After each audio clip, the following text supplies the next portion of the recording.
మంత్రి గారు ఆ ఏర్పాట్లేవో మీరే చూడండి. అలాగే ఆ ముహూర్తమే నిర్ణయించండి. శుభం.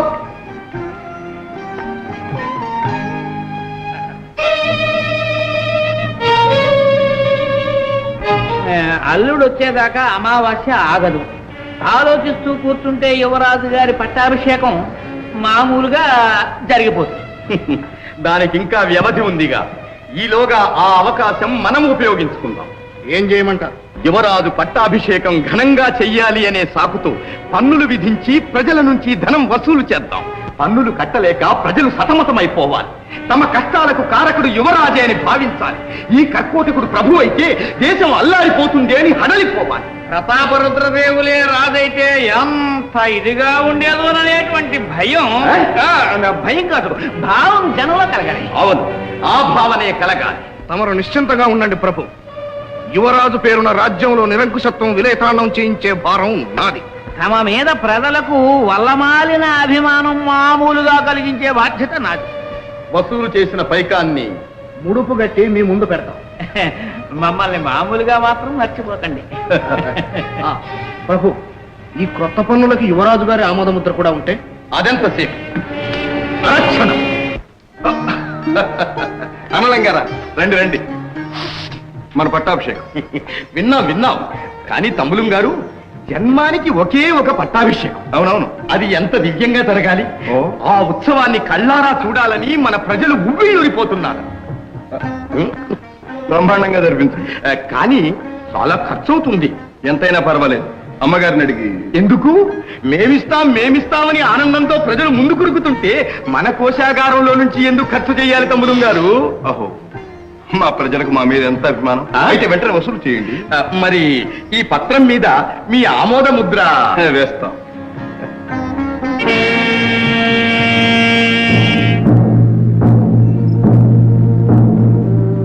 అందరూ జాగ్రత్తగా వినాలి. యువరాజా గారి రాజ్యాభిషేకం జరగబోతుంది. అందుకని తాహీదులు అంపారు. కనకయ్య చదువు. యువరాజు గారి పట్టాభిషేకం సందర్భంగా ప్రజలు చెల్లించవలసిన అదనపు సుంకాలు.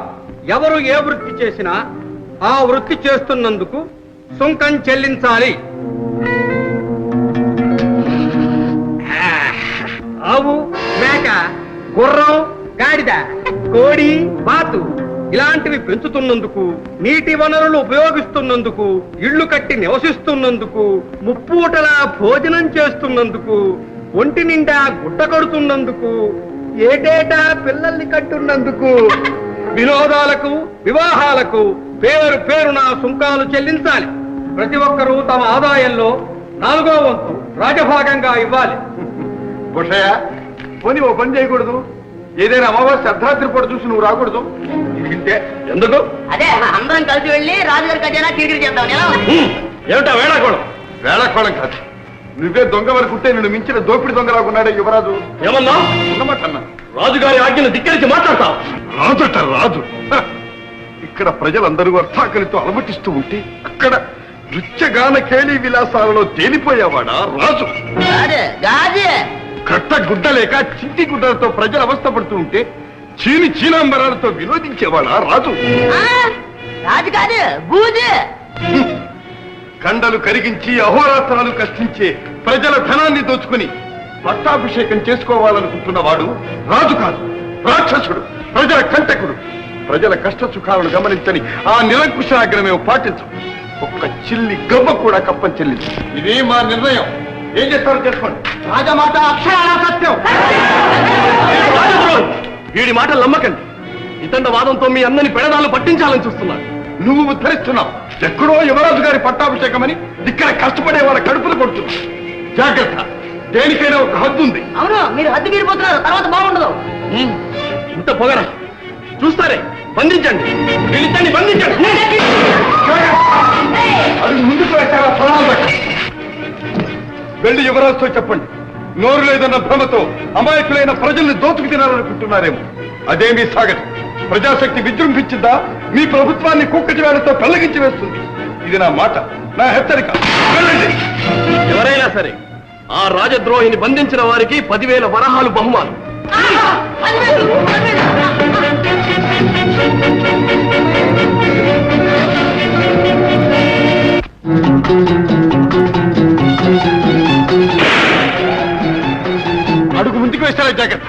వచ్చిందని వెనక్కి వెళ్ళండి. రాజా, ఇంతమందిని ఎదుర్కొంటం నీ ఒక్కడి తరం కాదు. మర్యాదగా లొంగిపో. ప్రాణాలతో లొంగిపోవటమా? మీలో మానవత్వం లేదు. మీకోసం ప్రభుత్వంతో పోట్లాడుతున్న సాటి గ్రామస్తుణ్ణి పట్టి అప్పగిస్తారా? మానవత్వం మరవరాలంటూ కూర్చుంటే 10,000 ఎట్టా వస్తాయి? లొంగిపో. ప్రాణాలతో లొంగితే కల్లా ఉన్న 2 అయిపోయినా పట్టుకోండి.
రాధ, నిన్ను మళ్ళీ ఈ జన్మలో చూస్తాననుకోలేదు. బావా, బావా, బావా, బావా, బావా, ఊరు వాళ్ళు వరస చూస్తుంటే డబ్బు కాసిపడి నీ ప్రాణాలు కూడా తీసేస్తున్నాను. అందుకని ఊరు వదిలిపోవడం మంచిది అనిపిస్తుంది. అవును బాబా, ఇబ్బందిని అంతలో మనమే ఎదిరించడం చాలా కష్టం.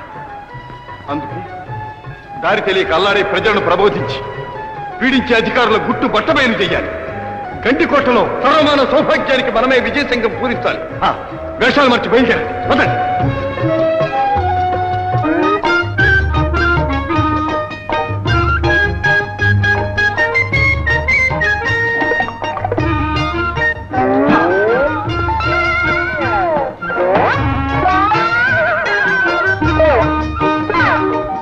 రండి, కూర్చోండి. చూస్తారా? గడ్డాలకి నీళ్లు పట్టించు. ఇదేం కర్మయ్య, ఆ గడ్డానికి నీళ్లు రాసి జామున్నర అయింది. నాన్ని బాబు, బాగా నాన్నే. గడ్డం బాగా నానితే సమ్మగా తెగుద్ది. ఏం తిరుపతి, నన్ను సగులో వదిలేశావే. ఉండు బాబు, ఉండు. అలాగరా, రండి రండి, కత్తిరించమంటారా? ఆ డబ్బీలో ఎంత డబ్బు ఉందో లెక్కండి. అందులో ఏముందండి, ఇంకా బోనియే కాలేదు. మొత్తం ఎన్ని తల్లో చూడండి. 1, 2, 3, 4, 5, 6 మొత్తం 6 తల్లండి. తిరుపతి, అయ్యా, తలకో 10 డబ్బులు చొప్పున 6 తల్లకి సుఖం చెల్లించు. అదేమిటండి, కష్టపడి మేము సంపాదించడం ఏమిటి, సొంకం అని మీరు తీసుకెళ్ళడం ఏమిటి? కావలిస్తే కత్తిరించిన జుట్టుంది తీసుకెళ్లి సవరాలు కట్టి అమ్ముకోండి. అదేం కుదరదు. ఇది యువరాజు గారి ఆజ్ఞ. ఇచ్చి తీరాల్సింది. అయ్యా, మీరు కూడా క్షవరం చేయించుకున్నందుకు తలా ఒక అర్థ ఇచ్చి తీరాల్సింది. అదేమిటండి, చవరాలు మాని సన్యాసులు అమ్మంటాడా మీ యువరాజు? నలభై గారు, ఇతను సవరం చేసుకోకుండా జుట్టు పెంచేస్తున్నాడు. చెప్తామండి, నాకు మొక్కండి. పైగా నా భార్య 6 నెలల గర్భవతి. ఇల్లాడితే గానీ అదంతా మాకు అనవసరం. క్షవరం చేయించుకోకుండా గడ్డం పెంచుకున్నందుకు నువ్వు ఒక వరహ చెల్లి. అయ్యో బాబాయ్, ఇది మహాఘోరం, మహా అన్యాయం. నేను ఇచ్చుకోలేను బాబాయ్. ఏమంటారు? ఎక్కడికి వెళ్తున్నారు? గుళ్ళోకి ఎన్ని కొబ్బరికాయలు? 3 కొబ్బరికాయలు. కాయ కాస్త చొప్పున సుఖం చెల్లించండి. ఏమిటి, గుళ్ళో కొబ్బరికాయలు కొట్టారు కూడా కాస్త చెల్లించాలా? అవును, ఇది మా యువరాజు గారి ఆజ్ఞ. ఈ నలుగురు మీ పిల్లేనా? అవును, వీరు మా వారు. ఏమండి, మీరు మాట్లాడరేంటి? నువ్వు మాట్లాడుతున్నావుగా. నలుగురికి 4 వరహాలు సుఖం చెల్లించండి. ఏమిటి పిల్లల కళ్ళందుకు కూడా సుంక చెల్లించాలా? అవును, ఇస్తారా లేదా? మనం బ్రతికిపోయాం, మనకి పిల్లగల్లా ఎవరు లేరుగా. ఏమిటి, మీకు సంతానమే లేదా? లేదండి. పిల్లలు లేనందుకు మీరిద్దరు చెరువు వరకు సుంకు చెల్లించండి. ఇస్తారా, చెరసాలకు పంపించమంటారా? ఇస్తాం. పిల్లవయ్య గారు, మీరు ఇంకా వివాహం కాలేదంటండి? అవునా? అవునండి. బ్రహ్మచారులండి. పిల్లం గిల్లం పిల్ల పీచిగా తల్లి తండ్రి ఎవరూ లేరండి. ఏకో నారాయణ ఏకో. అయితే 20 వరహాల సుంకం చెల్లించు. ఎందుకండి? ఒంటరి వాడు గనుక నీకంటే ఖర్చులుండవు, చెల్లించాల్సిందే. ఇది మరీ బాగుంటుంది. పిల్లలు ఉంటే ఒక పన్ను, పిల్లలు లేకపోతే మరో పన్ను. ఇదే పరిపాలన పాడికట్ట. నువ్వు విప్లవకారులుగా ఉన్నావు, నిన్ను చెరసాల్లో పెట్టాలా? చెరసాల్లో ఉండడానికి పన్ను లేదండి. అయితే పెట్టి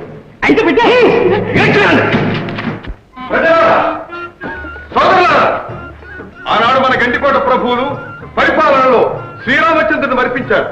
ఈనాడు ప్రభువులు కసాయి వాళ్ళ కంటే హీనమైపోయారు, మనల్ని దోచుకు తింటున్నారు.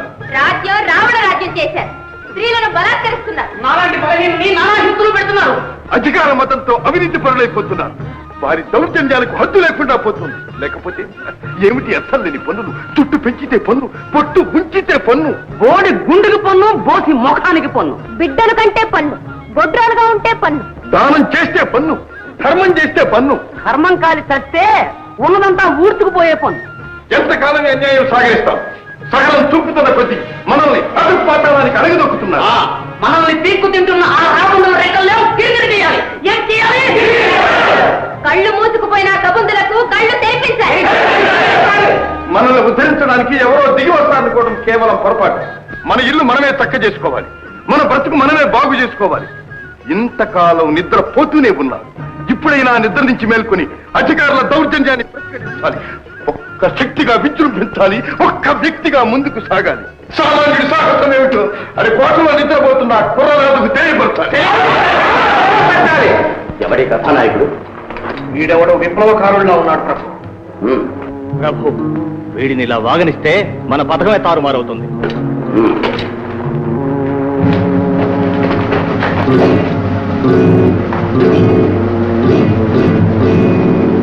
ఏమిటి ప్రసంగం? ఎవరు? మీ అన్యాయాల్ని అంతం చేయటానికి వచ్చిన యముణ్ణి. అమాయక ప్రజలలో అరాచకం రేకెత్తిస్తున్నాం. ఇది రాజద్రోహం తెలుసా? రాజద్రోహం? అన్యాయాన్ని అరికట్టడం రాజద్రోహమా? యువరాజు గారి ఆజ్ఞ అతిక్రమించడం రాజద్రోహం. యువరాజు ఎవరా యువరాజు? అధికారం చేతిలో ఉందని అర్థంలేని పన్నులతో ప్రజల్ని దోచుకుంటారా? పన్నులు వసూలు కానిదే పరిపాలన ఎలా సాగుతుంది? ఓహో, మా బ్రతుకులు ఎలా సాగుతాయని అనరాదు. చెరుకు తీపని మొదలంతా నమిలితే నాలుగు తెగుతుంది, తిప్పి మాత్రం మిగిలిపోతుంది. పన్నులు చెల్లించలేక ప్రజలు బాధపడుతున్నారని మాకు తెలుసు. కానీ ఇది యువరాజు గారి ఆజ్ఞ. యువరాజు గారి ఆజ్ఞ మన్నించడం మా ధర్మం. అడ్డు వచ్చిన వారిని కఠినంగా శిక్షిస్తాం. ఏమిటి శిక్షిస్తావా? తిండి పెట్టే చెయ్యి ఖండిస్తావా? దానికి ఫలితం అనుభవిస్తాం. మమ్మ బెదిరిస్తున్నావా? బెదిరించడం కాదు, వాస్తవాన్ని ఎరుక చేస్తున్నాను. ఈనాడు ప్రజల్లో చెలరేగిన అసంతృప్తి జ్వాల రేగి నలువైపులా వ్యాపించి మిమ్మల్ని నామరూపాలు లేకుండా భస్మం చేస్తుంది. దళపతి, వీడు రాజద్రోహి. వీడి నోరు మూయించాలి. వీడిని చూసి ప్రజలు బుద్ధి తెచ్చుకోవాలి. బలి చక్రాన్ని కట్టండి, కొరడాతో కొట్టండి, చర్మం ములిపించండి.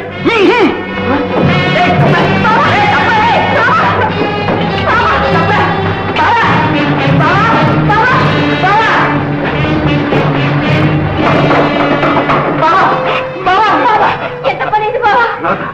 ఎందుకంత బెంబేలు పెడతా? ఇప్పుడు నన్నేం చేయగలను? ఏమి సౌకుమార్యం, ఏమి సౌందర్యం! నీ వంటి దానికి ఈ వదరుబోతు జోడు కాదు.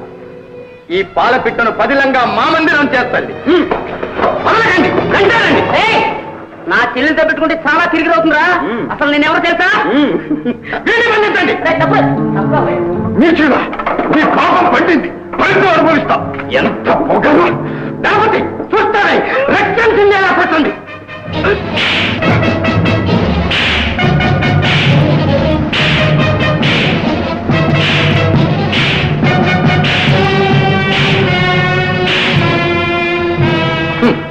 అర్థమైందా? ప్రభుత్వాన్ని ఎదిరిస్తే వచ్చే ఫలితం నీ చేతగాని తనాన్ని కోడలతో చూపించావు. నీవు కొట్టింది నన్ను కాదు, న్యాయాన్ని. శౌర్యం లేని ప్రతి పిరికి పందా పలికే మాటలే. శౌర్యమా? శౌర్యమే లేదా?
నీ వంటి నీచుడితో నాకే పని. ఈ అరాచకానికి అంతటికి కారకుడైన యువరాజుని కలిసి తగిన బుద్ధి చెబుతాను.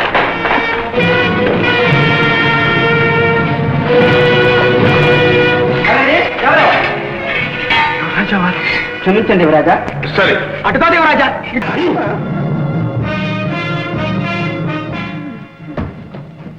ఒరే బాబు, కట్టేదేదో కాస్త గట్టిగా బిగించి కట్టండిరా, లేకపోతే ఆ పోసే బీరుకు ఆ డబ్బు నేనే ఎత్తుకుపోయినట్టాడు. తింటే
ప్రాణాలు తక్కువ తుపాకులు పారేయండి ఎదురెత్తు లేదా కోట దొరుకుతుంది తుపాకీ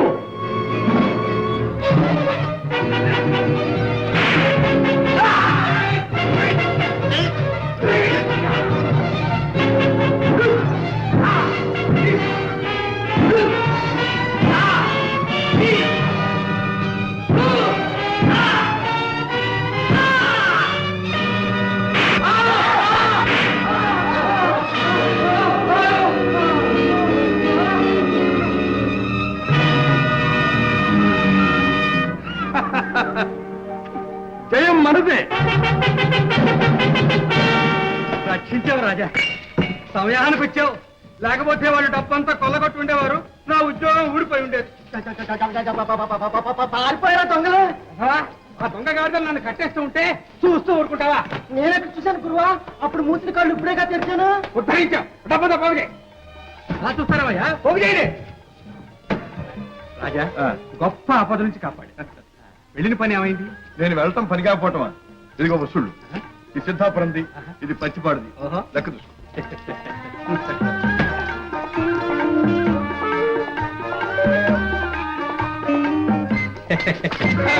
ఇంకా ఈ పాడలవాడు పోలేదన్నమాట రాజా రాజా రాజా నీ పుణ్యం ఉంటున్నాడు నడిపించమ్మా ఉండు మీ ఆవిడతో చెప్పి మరి ఇస్తాను అమ్మమ్మ నా ప్రాణం తోడేస్తుంది రాజా రాజా రాజా నా పొడి డబ్బి రాజా డబ్బు జాగ్రత్త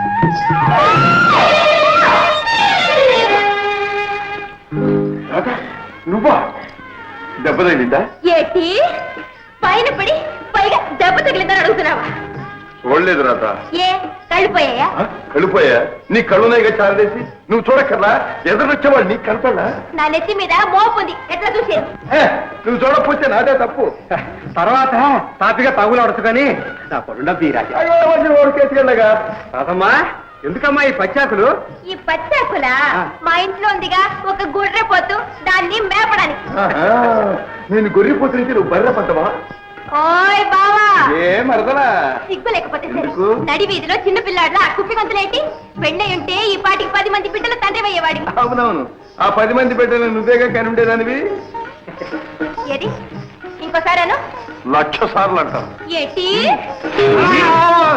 రాజా రాజా రాజా నా డబ్బి నా డబ్బి నా డబ్బి ఇంటికడిస్తాను బామరదల సరసం బజారున పడింది ఈ మోపు నా నెత్తిన పడింది ఇది ఇంతే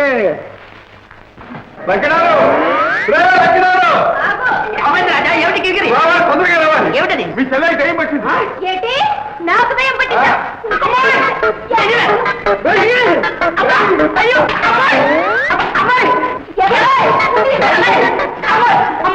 ఏమిటమ్మా నీకు నిజంగా కిరికిరి పట్టిందా ఏమిటి అడుగు ఆ సంగతి అతగాడిని అడుగు ఏమిటయ్యా కిరికిరి ఏముంది వడ్ల గింజలో బియ్యపు గింజ అమ్మాయిని రెచ్చగొట్టాడు రెమ్ముసుకుని వెంటబడింది అదా మధ్యలో నన్ను రేవు పట్టించమ్మా రాదా ఇదిగో అన్నయ్య ఇప్పుడే చెప్పేస్తున్నాను బావ నాతో మోటార్ సత్తా ఆడాడు చూడు ఏం చేస్తాను మధ్యలో నేను తప్పున్నాను ఇదిగో లంకణాలు ఇద్దరికి తొందరలో ముడిపెట్టాయి అందరం కలిసి సుష్టిగా ఫోన్ చేద్దాం ఫోన్ చేద్దామా బాబు బాబు ఏమిటి నా పొడుండా బాబు వెళ్ళాలి తొందరగా భోజనం అవునవును అక్కడ ఉంది కానీ ఇంకో కిరికిరి